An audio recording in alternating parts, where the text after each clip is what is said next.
Salut à toi, j'espère que tu vas bien, moi c'est Hugo et sur cette chaîne on parle de création de vidéos. Aujourd'hui on se retrouve pour tester ce petit joujou là, le Sigma 2470 f2.8 DGDN de la série Art.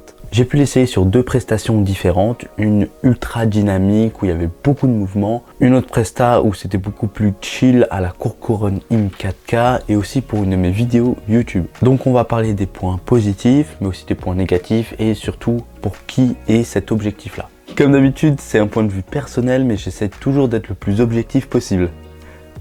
Être objectif, hein? Voilà. C'est bien.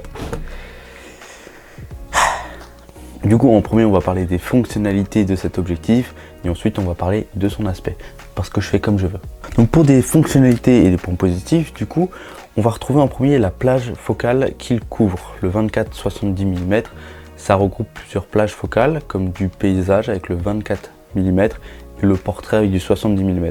Donc très intéressant si tu fais de la photo mais aussi de la vidéo. En deuxième chose qu'on peut retrouver, c'est son ouverture constante et son ouverture à f2.8. Déjà l'ouverture constante c'est vraiment une bénédiction, surtout quand tu fais de la vidéo, parce que quand tu vas zoomer dans ta vidéo, si tu as une ouverture qui n'est pas constante, tu vas perdre en luminosité et du coup c'est vraiment galère à rattraper en post-production.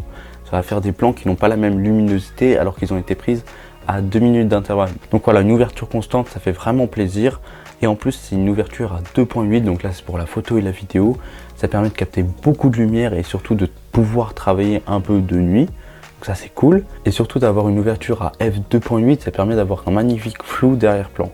Donc ça c'est vraiment intéressant. Sinon pour finir avec les spécificités techniques de cet objectif, on peut retrouver un autofocus ultra réactif. Il est très intéressant quand tu fais la vidéo facecam comme ça ou quand tu te déplaces un peu. Mais moi je l'ai essayé, je l'ai beaucoup poussé à fond dans ma vidéo ultra dynamique parce que c'était une vidéo avec une moto qui bougeait énormément. Donc là le focus il a eu du mal à suivre, surtout quand la moto était près de moi. Mais bon, moi je lui en ai vraiment demandé beaucoup. Mais si tu fais de la vidéo simple, juste des personnes comme ça ou des paysages, l'autofocus est largement suffisant, il n'y a pas à s'en faire là-dessus. Ensuite pour parler de son aspect, quand tu l'as dans la main, tu vois tout de suite que ce truc il est quand même résistant quoi. Tu peux le... Non, on va pas le taper. Non, on va pas le taper.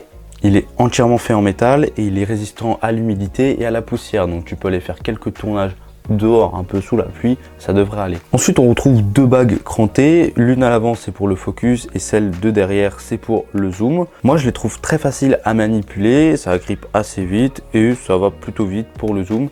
Mais pour ce qui est du focus, quand tu veux aller du focus de l'infini au minimum, faut vraiment prendre ta main et la tourner un peu super loin.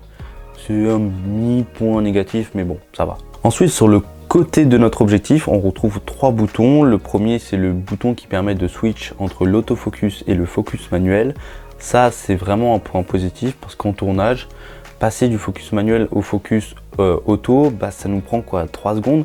Mais quand tu es dans du run and gun, t'as pas le temps, alors que là, tu fais tac et voilà, ça c'est fait. Donc ça, c'est super intéressant. Juste en dessous de ce bouton, tu peux retrouver le bouton personnalisable AFL. Moi, je trouve super intéressant, surtout quand tu as un paramètre que tu utilises énormément pendant tes tournages. Tu peux le mettre sur ce bouton-là via ta caméra. Et ensuite, tu as juste à cliquer dessus et ça va l'activer ou le désactiver. Donc, très intéressant. Et tout en bas, on a le bouton Look. Lui, il est coup-ci, coup-ça, parce qu'en fait, il permet simplement de bloquer le zoom de ton objectif à 24 mm. Tu peux pas le mettre genre à 35 et le bloquer. Je trouve ça plutôt dommage. Mais en vrai, il sert pas à grand chose parce que là, je l'ai pas bloqué. Je peux faire comme ça, le zoom, il va pas descendre. Alors que si je le bloque, là, je peux vraiment pas l'enlever. Ça sert un peu, mais pas tant que ça. Donc, vite fait, point positif. Pour ce qui est des points négatifs maintenant, en premier, quand tu tiens dans la main, c'est son poids. Le truc, il fait 830 grammes. C'est assez lourd pour un objectif et surtout quand tu le mets sur ta caméra qui est elle-même sur ton stabilisateur, il y a un micro, etc.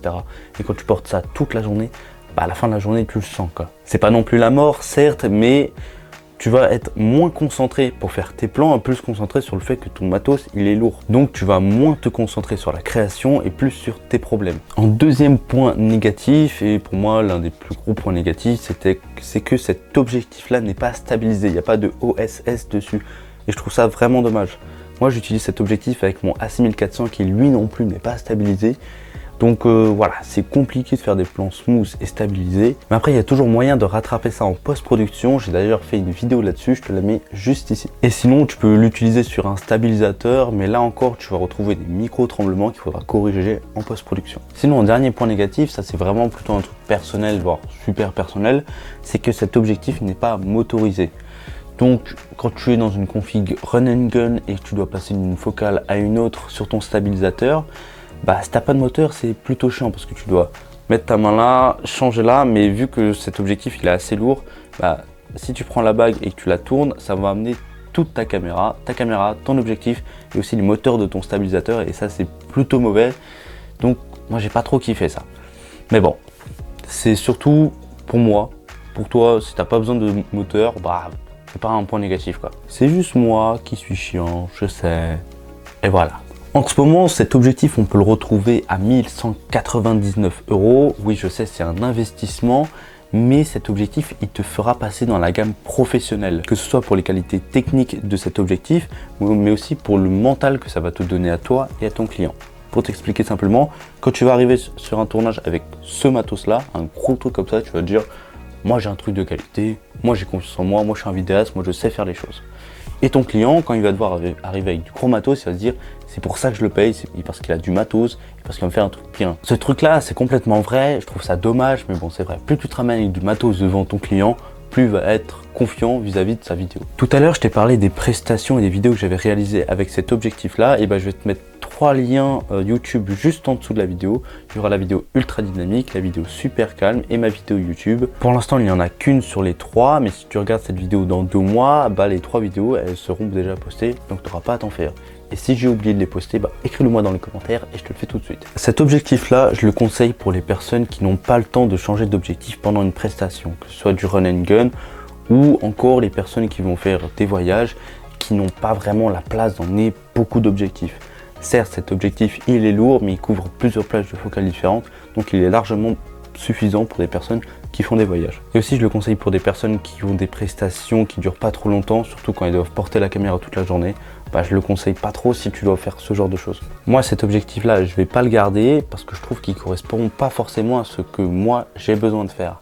En ce moment, il y a plus le 1805 f4 de chez Sony qui en plus est stabilisé, qui me fait de l'œil. Il est stabilisé et motorisé, donc il a des atouts par rapport à celui-ci, de mon point de vue.